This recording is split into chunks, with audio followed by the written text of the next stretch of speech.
Bien, bonjour à tous, Joël Béguier. Donc je viens du lycée Cavani à Brive pour vous présenter une section que vous ne connaissez peut-être pas et qui est une voie possible pour vous à l'issue de la classe de terminale. Donc il s'agit d'une classe préparatoire donc on appelle classe préparatoire TSI. Pourquoi? Parce que elle va regrouper uniquement des élèves de terminale de STI 2D, voire quelques STL aussi qui viennent de façon assez marginale. Donc cette classe préparatoire, en quoi ça consiste? Bon, Brive où ça se situe, ça, certains savent peut-être, mais surtout voilà, vers quel métier ça va vous conduire et comment y accéder. Donc une classe prépa, c'est une classe à laquelle on a accès après la terminale STI 2D, donc dans vos vœux Parcoursup. Voilà. Après, nous, on analyse les dossiers et du coup, en première année, vous rentrez. À l'issue de la première année, bon, là, on a quelques élèves, on verra du coup, qui souvent quittent la prépa, mais à l'issue de la deuxième année, vous allez passer 2 concours qui vont vous permettre d'avoir accès à toutes les écoles d'ingénieurs. Quand je dis toutes, ça va des écoles par dossier jusqu'à Polytechnique, jusqu'à X. Donc après, évidemment, c'est selon votre niveau et selon votre rang à l'issue des épreuves que vous pourrez avoir accès à telle ou telle école. Alors, ce qu'il faut savoir, oui, quand même, une chose importante, c'est que du coup, c'est très peu sélectif, comment je dirais. Il y a plus de places en école d'ingénieur que d'étudiants, si vous voulez, qui passent les écrits. Voilà, qui passent la barre des écrits. Donc, en définitive, si vous voulez, pratiquement, vous allez voir, mais je veux dire, chaque étudiant qui arrive en fin de deuxième année va pouvoir accéder à une école d'ingénieur. Donc, il faut arrêter de penser que c'est très sélectif. Non, ça va être sélectif, évidemment, si vous envisagez d'aller passer Polytechnique ou d'aller passer Centrale. Mais c'est accessible. On en a qui le font. Centrale, on en a eu l'année dernière qui ont intégré Centrale. Donc, si vous voulez, ensuite, il y a 2 intérêts à venir en classe prépa. Le premier, c'est que vous ne vous retrouvez pas en concurrence avec des élèves de Terminal S sur ce parcours-là. Ce que vous aurez si vous passez par un DUT. Il faut savoir qu'en DUT, on a quand même 50% des STI 2D, si vous voulez, qui ne vont pas en deuxième année. Ensuite, deuxième intérêt, c'est que si vous n'avez pas un choix bien défini sur une filière bien définie, du coup, ça va vous permettre de différer de 2 ans au minimum ce choix-là. Puisque ensuite, les écoles d'ingénieurs vont avoir une connotation plutôt électronique, plutôt télécom, plutôt génie civil, plutôt génie urbain. Et donc, du coup, c'est simplement quand vous allez choisir votre école d'ingénieur que vous allez choisir déjà une orientation plus marquée. Sachant qu'il y a encore des écoles d'ingénieurs qui, les 2 premières années, sont généralistes, qui vont simplement vous orienter vers une spécialité en 3e année.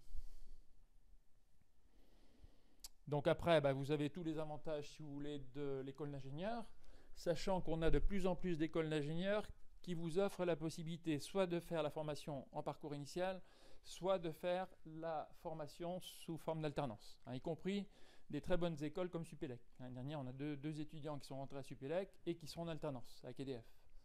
Donc du coup, ça veut dire que, en plus, si vous voulez, ils sont déjà rémunérés quand ils sont en école d'ingénieur.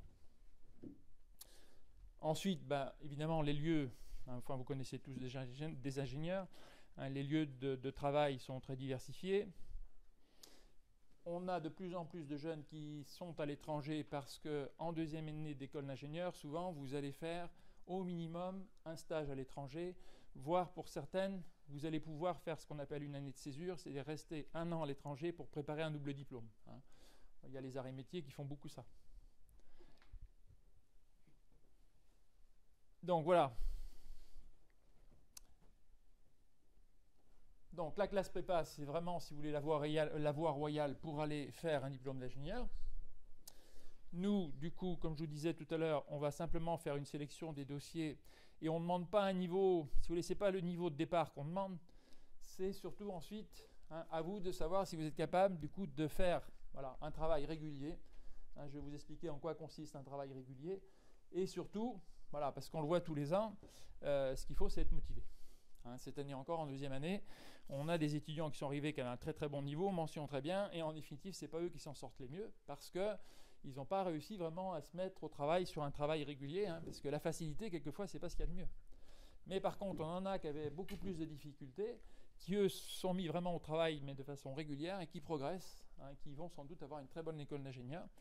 Donc ce qui prouve que, si vous voulez, c'est pas le niveau, hein, nous on fait très très attention à ça, c'est pas le niveau de départ en absolu qui compte, c'est vraiment l'envie et la motivation.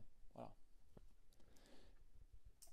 Sachant que, voilà, si on regarde finalement, si vous voulez, le passage de la première année, hein, ce qu'il faut, et c'est ce qui est le plus difficile pour vous, c'est ce qui fait qu'on a des étudiants de première année souvent qui partent, hein, c'est arriver à se mettre en 3 ou 4 mois, on vous accompagne, mais passer de 0 heure de travail en terminale pratiquement chez soi le soir, à travailler 1h30 à 2h tous les soirs, quoi, hein, après les cours. Hein. Donc ça veut dire que même si vous avez des conditions qui vont vous aider, parce que vous êtes à l'internat, que vous êtes entre vous, et qu'en général, si vous voulez, quand ça marche bien, ça veut dire que les meilleurs entraînent les autres, et que du coup, quand vous voyez les autres travailler, vous y mettez, quoi, hein, parce que voilà, ceux qui travaillent vont avoir forcément des bons résultats, et petit à petit, en général, hein, tout le monde se met à travailler. Ensuite, vous avez aussi le fait qu'on est sur des petits effectifs. Hein, cette année, on est 22 étudiants en première année, 24 en deuxième année. Et dans les 24, hein, comme je vous disais, il y en a 4 qui refont une deuxième année pour avoir des meilleurs résultats, donc qui sont quand même tête de classe. Et pour vous aider, vous avez du coup ici ce qui est marqué école, mais qui n'est pas du tout, c'est juste l'appellation qui n'a aucun rapport avec être collé le samedi matin ou le mercredi après-midi. L'école, ce sont des heures d'interrogation orale, si vous voulez. Vous en avez 2 à 3 par semaine, où vous allez être par 3 au tableau. On vous confie donc un exercice à résoudre qui est, si vous voulez, un exercice sur le chapitre qui vient d'être traité. Et on va du coup vous accompagner. C'est-à-dire que généralement, vous allez avoir des difficultés, ce qui est normal pour résoudre le problème. Et du coup, derrière, vous allez avoir un cours particulier, hein, puisqu'on est là sans arrêt pour vous réaiguiller, vous expliquer, voir ce qu'il faut changer au niveau de votre méthode, etc. Hein. Donc vous avez vraiment une équipe d'enseignants, si vous voulez, qui est derrière vous, hein, pour vous aider. Voilà, hein, quand je vous disais tout à l'heure, 68% des étudiants, hein, passent en deuxième année. L'année dernière, on n'a qu'un qui vraiment, si vous voulez, à l'issue de la deuxième année, n'est pas passé, à l'issue de la première année, n'est pas passé en deuxième année. Mais par contre, on en a eu 5 ou 6 qui sont partis en cours d'année, hein, parce que du coup, ils ont eu du mal à se mettre au travail. Et du coup, il y a aussi, si vous voulez, pour ces étudiants-là, on va y revenir après, il y a aussi la possibilité en cours d'année de glisser de la prépa vers l'IUT, hein, puisqu'on a bâti tout un tas de passerelles pour que jusqu'au 1er janvier, hein, vous puissiez intégrer une première année d'IUT sans perdre votre temps, c'est-à-dire qu'on a des conventions avec les IUT de façon à valider les modules maths, physique, etc. Évidemment, sauf si vous étiez à 1 ou 2 de moyenne, hein, mais en général, ce n'est pas le cas. Et du coup, l'année dernière, tous ceux qui sont passés à l'IUT en cours d'année ont validé leur première année. Donc ça veut dire qu'ils n'ont pas perdu leur temps. C'est aussi le but, nous. Hein. Ce n'est pas de vous laisser sans solution chez vous. Hein. Ça représente du coup voilà, le nombre de propositions, si vous voulez, qu'on a, hein, au niveau de nos jeunes à l'issue de la deuxième année. Sachant que, comme je vous dis, ce n'est pas forcément complètement révélateur parce que sur l'année dernière, ici, vous voyez où ils ont dû avoir, je crois qu'il n'y a qu'un étudiant qui n'a pas eu vraiment de proposition directement en école d'ingénieur. Mais par contre, on en a 4 qui refont une deuxième année pour avoir une école plus intéressante. Hein. C'est-à-dire que l'année dernière, si je prends, on avait 25 étudiants en deuxième année, on en a 20 qui ont intégré directement une école d'ingénieur, une qui a intégré une licence L3, et les autres, du coup, qui ont redoublé. Donc voilà, c'est ce que je vous disais à l'instant. Hein, vous avez un parcours qui est relativement protégé parce que, en cas de difficulté, on va vous réorienter. De toute façon, on ne vous laissera pas sans solution à la sortie, même en cours de route. Donc, comme je vous ai dit, les conditions de travail sont particulièrement, du coup, propices, hein, pour réussir. Et voilà, on a bâti aussi, avec le proviseur, si vous voulez, hein, ça date de longue date, on a bâti aussi un coût qui est relativement bas, de façon à ce que tout le monde puisse venir. Hein, quand on dit 200 € par mois, c'est l'internat plus la nourriture comprise. Voilà. Y compris le week-end. Hein, c'est-à-dire que comme il y en a beaucoup qui sont de loin, hein, là on en a de Paris, on en a de Tours, Chalon-sur-Saône, enfin un peu partout. Du coup, hein, l'internat reste ouvert le week-end, voire pendant les vacances. Hein, là, on a des jeunes, puisqu'on accueille aussi tous les ans, on a un peu une convention avec le Maroc. Tous les ans, on accueille 2 à 3 étudiants du Maroc et qui, quelquefois, ne reviennent pas chez eux pour les vacances. Hein, pour des questions aussi de visa. Ils ne sont pas forcément sûrs de revenir, donc du coup, ils préfèrent rester. Bien, donc du coup, voilà, ça ce sont les salles, ce sont les chambres que vous avez. En général, vous êtes par 2. Vous avez un cabinet de toilette, voilà, et vous avez des salles, voilà, vous avez des salles qui vous sont réservées pour l'étude, hein, dans l'espace de l'internat. Et vous avez aussi une cuisine, du coup, pour le dimanche, pour vous faire à manger si vous restez. Voilà. Voilà, vous voyez.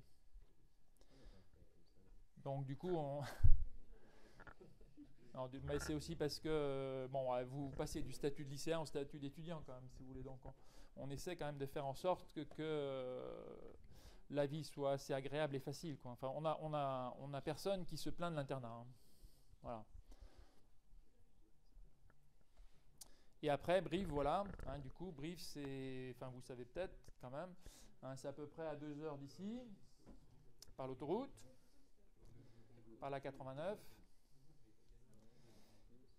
Et si vous voulez venir discuter, alors le plus intéressant, si vraiment la section vous intéresse, le plus intéressant, c'est de venir aux journées portes ouvertes, de façon à ce que vous puissiez discuter avec eux, comment ça se passe, voir l'internat, ils vous font visiter, voilà. Hein, ils vous expliquent un peu leur petite vie, vous verrez qu'ils ne sont pas traumatisés non plus, quoi, hein.